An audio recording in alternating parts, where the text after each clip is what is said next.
Panzerglas. Voy a cantar esta canción con mucho cariño de mi corazón.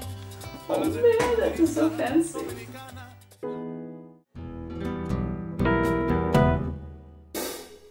Hej hjertelig velkommen til Backlash.fo. I dag så er det dine Backstage-senter, og vi prater oss syndrom at gäster og voicer og hvordan man snakker sammen med hvilken annen tema ikke er sandur.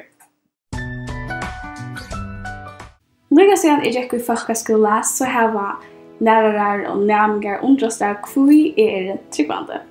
Personlig så er jeg voksen opp i en tryggvandhøyme som ikke har vært bench for voicent, men jeg har alltid vært oppmuntret at granska og studera voicent sammen med bøyplene, og det har vært fantastisk. Og jeg som jeg aldri har trodd særskilt til at jeg møtte så noen tryggvande som omgående har vært oppmuntret til å studera voicent og bøyplene sammen.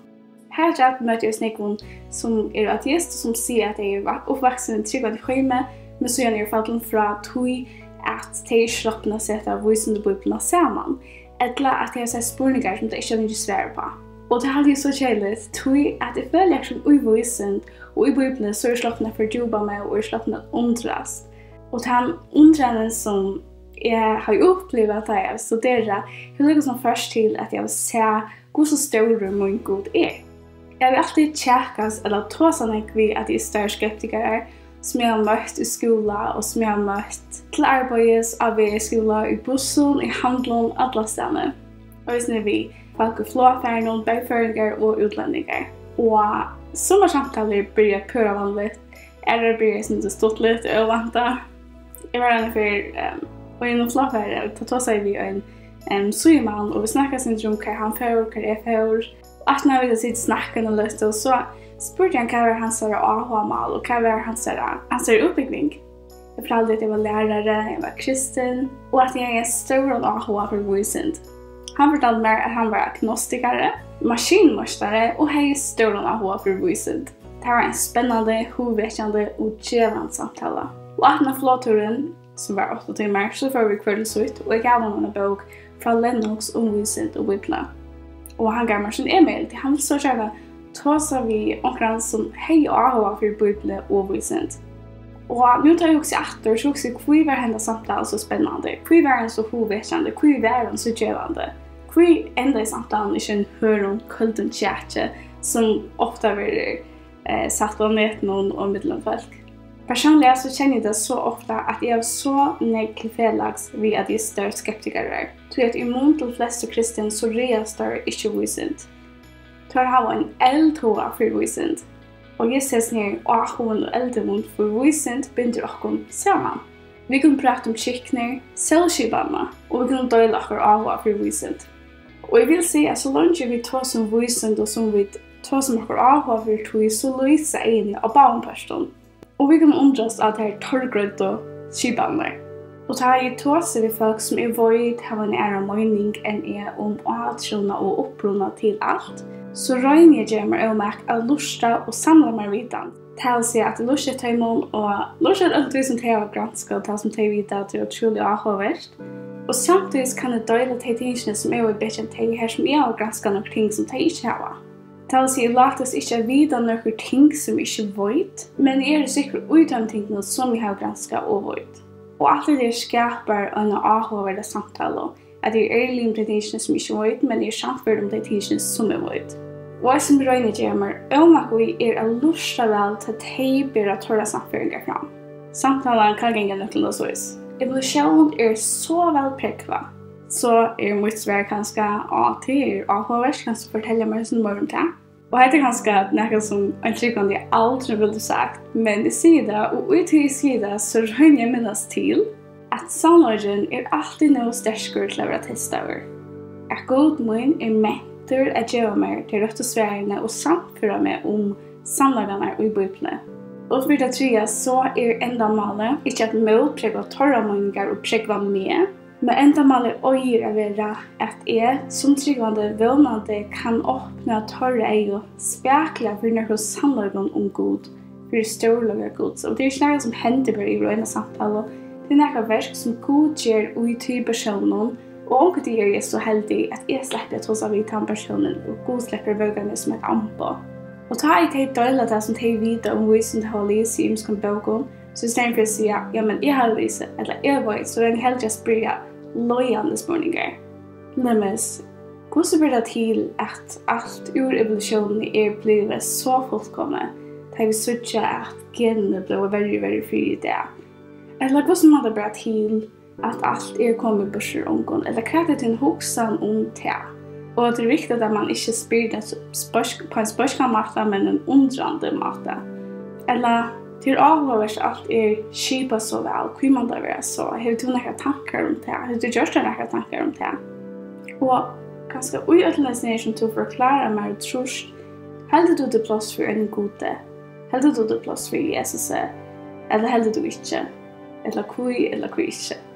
Det som du vil legge merke til at jeg får ikke inn å diskutere evolusjon. Det gjør det før, men jeg må si at jeg ikke skriver rundt av det. Det som jeg røyner heller gjør det å spørre løyende spørninger.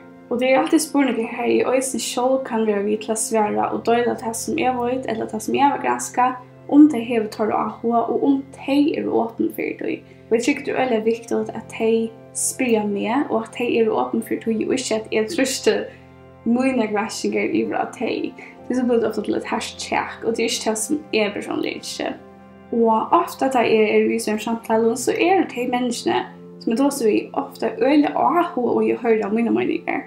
Och det och jag hör det som jag har granska och hur sig älskar vuxen och hur sig alltid att det plats för en god oödlness ner som granska. Och hur sig också inte tycker att det plats för Jesus att ta granska sövo. Och det som jag hade ofta undrat mest att min trick ikke en blind trygg, men en trygg som vel grunnet av vysen og søv og prekv. Og at jeg ikke bengen for at høyre av meninger, eller få motstøv, eller få spørninger, eller være testet. Og I motsetning til å følge med høyta, så det nemlig det som jeg elsker. Her jeg så pleier jeg å fortelle at høymon som tås vi, at mer damer tror jeg vel at bjør god I av. Eller at bjør Bibelen av, til hun sier servera sannløyden. Og Bibelen sier servera sannløyde, og det som jeg kjenner sannløyga at om vi testar sannløyga, så vil han standande som sannløyde. Så det som jeg har gjort at jeg tester Bibelen, søvelige og vysendelige. Og just dette styrker min samfunn av Bibelen, og at hun det som hun sier servera sannløyde. Sannløyde vysen, sannløyde søvelige og sannløyde i ødlom. Til sannløyde ikke sannløyde, utan han vil teste vår og støtter etter som sannløyde. Right? For meg som person som avhånd for vysent og søv og prekvån, så har det utrolig nøye å si at min trygg ikke blind trygg, men en samfunnet trygg som tror på noe som sannløyde og noe som velprekva. Og da jeg har haft det så prat, så hadde jeg det stått å søke til reaksjon. Og til å avhånd for å høre mer, og tåse mer, og prate mer. Og jeg hadde det veldig viktig at tåse sammen, og bare liksom åpne opp, og liksom gjøre av det som jeg har ganske, og de tingene som jeg vet. Det var mest ikke at jeg vet alt, men jeg rønner gjør meg om at det som jeg vet velprekk og velgrunnet, og det kan jeg døyle. Det aldri utrolig avhåverst. Og tog husker jeg av disse kanalene for å tåse synder om prekk, som prekker Jesus, som prekker Bibelen. Det ikke det som denne kanalen om, men jeg føler det noe som også kan døle av disse kanalene. Vi tar det som kyn og kærlige, eller det tror jeg avhåverst, og jeg har det som tror vi kommande i det. Og det som aller først for at Tåse syndrom til noen sølge prekk, eller prekk for at Jesus var en person som levde i Jekka hjørne, til den ikke mennesker der som ikke trygg var, at det passer. Så det for at Tåse syndrom neste var det ikke nok så avhåverst, jeg håper det, så jeg vågner at jeg får lurt av vi, og det som jeg vågner enn mer at tid for å granske mer sjølve. Om du damer dette video så minst til å breste av like-knappen, at dama videoer. Om du vil søke flere videoer så minst til å subscribe eller abonnere av YouTube, og annars fyller jeg på av hele sosiale medier. Og minst til å si at vi merker i under videoen. Hva det rønter vi å ta seg ved folk som har en ære mening, eller en annen atrona? Er det tryggvande å tjekkes ved at det og du føler at det svært, og kanskje nettopp bensin for det? Eller så at det som tar seg en tryggvande som bare føler at du ikke finner noe å svær, eller noe å være grunndrivinger.